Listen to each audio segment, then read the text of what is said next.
Hey guys, how's it going? I'm the Duke of Italy, favorite lo-fi music YouTuber, and welcome to another little video here. I've been doing quite a few of these this year, and I'm pretty happy with the idea of how they've been because it's kind of a sign that my life is improving and that the world is kind of improving at the same time. And today we're gonna talk about another show that I saw. I saw this show Friday.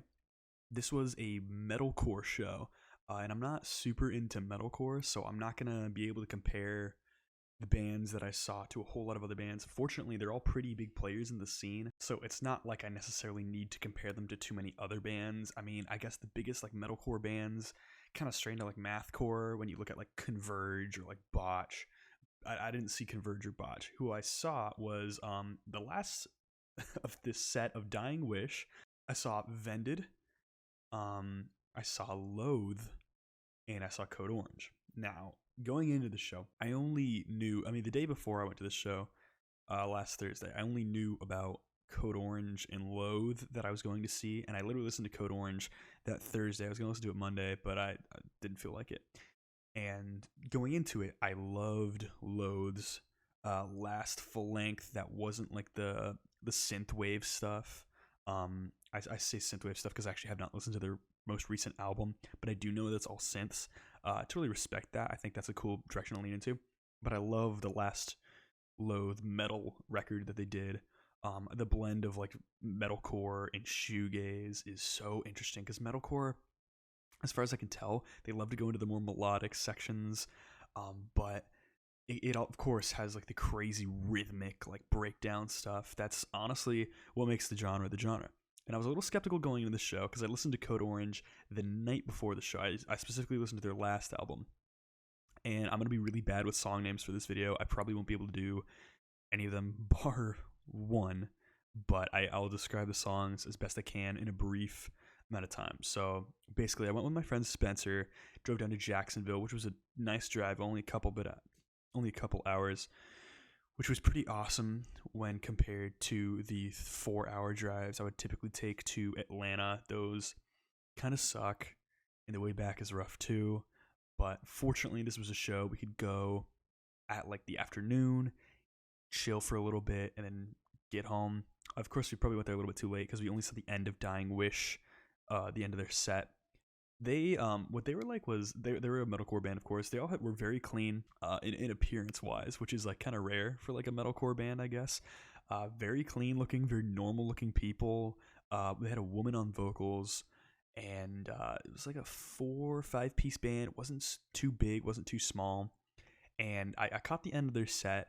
From what I could tell, pretty generic stuff, but we were kind of at the back when this happened, but not really much of an issue with that because they honestly just did a good job. Like the music that they played, heavy, rhythmic, kind of danceable, really got you banging your head. Not too crazy necessarily, but I thought they did a good job. I might be checking out their music at some point. I'll probably follow them on Spotify and like listen to their albums when they come out. I doubt I'll be doing full reviews on them. But the next band was Vended, and I mean that's what I think how you pronounce it. But I was shocked to find out this band is Corey Taylor from Slipknot's Son's set. And listening to this band was rather interesting. This is the first band whose set I caught in its entirety.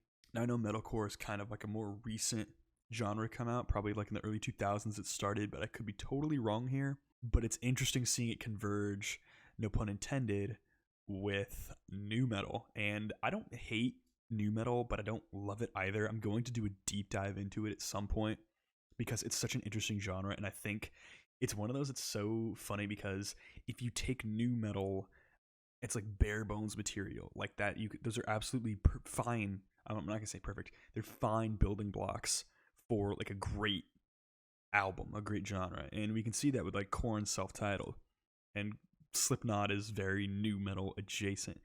And Corey Taylor's son and the rest of this band, I think the son of Clown was in this band too, but it was some other member. I'm probably not saying the right one, but it doesn't really matter. The way he was like his wretched vocals, sort of harsh vocals up there, they were really good. First of all, I want to say, great job, kid. You're killing it there. Your vocals are just phenomenal.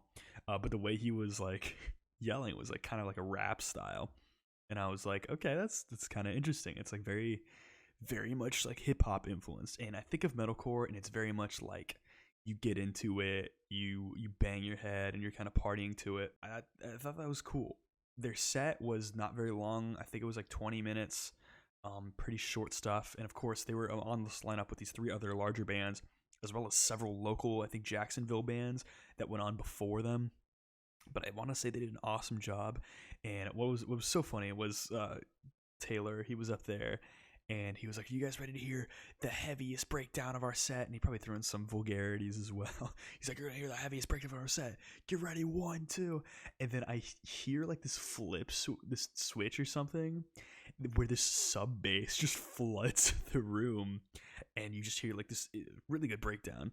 I'm not gonna lie for a second to you guys. It's just like that was stupid. I don't know why I attempted to imitate a breakdown with my voice. Even if I was more awake, I could actually probably do it pretty well. But breakdown was heavy as hell. So much sub bass. Literally, I'm pretty sure they had a drum machine and they just like boop, flood it with sub bass, like 808, just insanity, super fun. They completed their set after a while. Kid was super nice up there. I don't know. I'm calling him Kid because he's got kind of a baby face, but he could be older than me. I have a baby face too. Don't be too upset. I got a beard that kind of covers it. It's a cover, not a part of my age. Rather, I mean, I'm 21, but could be looking a lot older. But I want to say Vended, great job. Really an awesome set. Really kind of exceeded my expectations because my friend was like, I feel like they're gonna be Slipknot worship, and there were definitely instances where I'm like, yeah, Slipknot, like clearly, like kind of rapping stuff like that. Like Corey Taylor definitely did this in front of his son, whatever. But like, it's not like I have a problem with that. Like, it's live. It's absolutely worth seeing. Considering these tickets were $30 for 4 bands plus several local bands beforehand that were all probably fine. Super fun stuff. Then, of course, we reach Loathe, the band I'm actually excited for. The band I was most excited for. They weren't headlining. I was hoping they would. And they get on stage, and I notice, well, first of all, they're all British. The lead vocalist of Loathe was black, and I never knew that. Not that it matters. Nearly caught myself saying African American, but like he's literally lives in the UK. But what was funny was his outfit was a do-rag, a black trench coat, and like a black pair of pants. And I was looking on stage, I was like, you look like a pirate. You really do. Not that there's a problem with pirates. I think pirates are freaking rad. But I was like, cool. Not that it even looked bad. Like, it was a good fit, but I thought it was funny. And then it was just a 4-person band, I'm pretty sure. Like a guitarist and vocalist who was doing like the clean vocals on the more harsh sounding songs. And then you had the bassist in the corner and the drummer. And actually, I saw the guys after the show, and I think they were just like kicking a soccer ball around, or a football to them. There's my respect for Britain, for the day, the month rather. I think it's too much respect for Britain, but they're kicking this ball around, and I was like, good job, you guys. And I don't even know if they heard me, but it was kind of funny. I was like, that's the bassist of Loathe. That's pretty cool, I guess. But Loathe's set was awesome because this was a very, very loud show. When after Vended was pretty loud, I got up like right to the side with my friend Spencer, and we were jamming to Loathe. Really good breakdowns, a lot more melodic sounding, really pretty guitars when it wanted to be. And I'd love to say that the guitarist's vocals on the harsher songs sounded really, really good. When he was singing up there, just awesome stuff. Like, I was surprised it sounded so good because I feel like they'd be like too bombastic to like maintain themselves, but no, they maintained themselves pretty good. They played one of their shoegaze songs, like a full shoegaze song, where the lead vocalist was actually doing his clean vocals, and which that was like a massage for my ears. Genuinely, probably my favorite song of the night, just because I was like, this is so nice to hear. It was really just like a calm moment. Makes me want to go see like a Black Gaze show or something.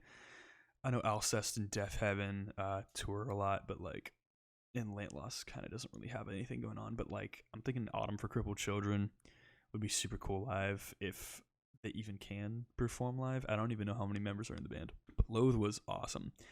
But then we reached Code Orange, and I was like, okay, time for Code Orange. I'm kind of hyped for this, whatever. And it was about like 15 minutes of a break before they showed up. And between Vended and Loathe was not that long a break, so I was like, I don't know what's going on here. Code Orange is kind of making me bide my time a little bit, and I'm not really about that. But what I didn't know was that this venue was literally made for Code Orange to perform that night. It was Code Orange's show. Not only were they headlining, basically you could have used $30 to just watch Code Orange for, I think, a little under an hour, and it would have been money well spent. First of all, if you don't know this, Code Orange is a 6-person band. You have a dude who like kind of DJs with like a drum machine, and he does really deep death metal vocals. And then you got a dude at the front who does slightly more approachable like grindcore death metal vocals, which is awesome. And then you got a girl on guitar who's just jamming away and singing as well and doing harsh vocals. 3 vocalists already. And then you got a bassist who's the biggest dude you've ever seen. And unfortunately for us, his bass was working the whole time. And I've heard stories that there was a show where his bass stopped working and he proceeded to smash it on his forehead, causing him to bleed profusely in front of the whole crowd. And this dude's a monster of a man. There was a drummer. He had a mask on, looking like a skeleton or whatever. And I'm like, you don't look as much of a beast like the bassist is. I'm jealous of his gains. Bassist of Code Orange, DM me your workout routine. DM me what you eat. What kind of protein powder do you like? And do you mix it with milk? And if so, what kind of milk? But since we're talking about the appearances and the members, the guitarist, Heavenly Duke here, as opposed to Evil Duke, no relation. The guitarist of Code Orange was very beautiful, very gorgeous.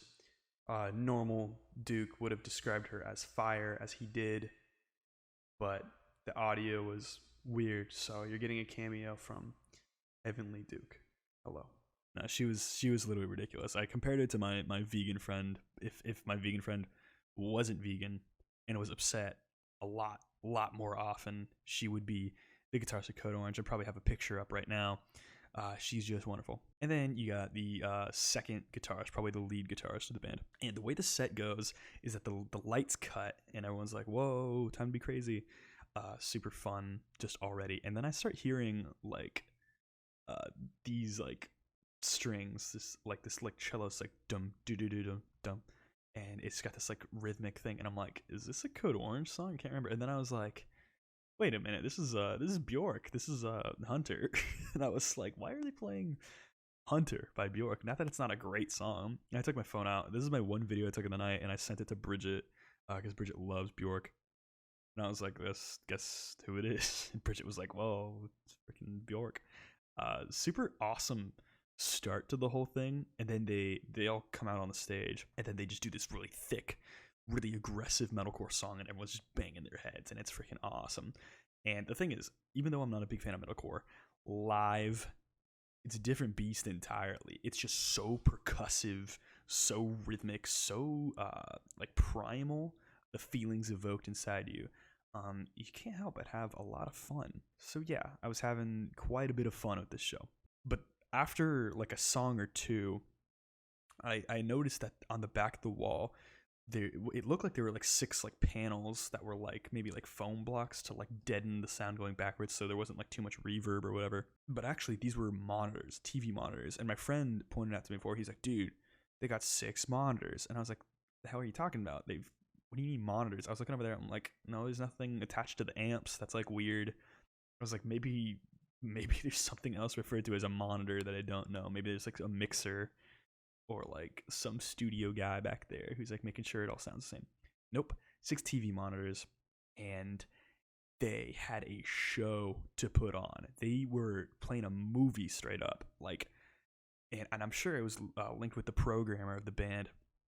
But they played stuff that I would really draw similarities to Tool's live shows. Not that I've seen Tool live myself, but knowing that they play videos during their live shows, all these like psychedelic imagery, awesome stuff. Really well done videos, first of all, really interesting stuff. It looked amazing up there. It didn't interfere with the set at all. In fact, it worked entirely super well. All the songs were going off without a hitch, and they're going super aggressive. And there was one song they did that I forget what it's called, but it's the one where there's like the Japanese words said like on like some polyrhythm, that like it cuts out and it's like silence and it's just the words, and it was like going with this like no mask, NOH I think is, I don't know how to pronounce it. I think it's no, but it's like it had like a no mask that was like whispering on the screen or whatever, and I was like, this is freaking crazy stuff. And Code Orange was being very hypnotic in their approach by being just so bass heavy, so loud, and I was shocked with the sound of this place. I think this place is called the Underbelly, and it sounded incredible. And what I meant this whole time by what this place was meant for Code Orange wasn't the monitor setup. I'm pretty sure they had like extra amps that they brought on stage beyond like what the PA setting was. The bands didn't play with the PA. That would have sounded awful. But I think they brought extra amps, or their own amps that were way louder, and they were super, super loud, and it was awesome, genuinely. But that the song with the Japanese words passes, and I'm like, this is sick. This is really good. I'm shocked by how like not cringe this is, because like I expect a metalcore show with like 4 different bands. I was like, geez, like this has got to falter at some point. Because like when I think about like metalcore is not a bulletproof genre. It's intrinsically flawed and kind of like deathcore.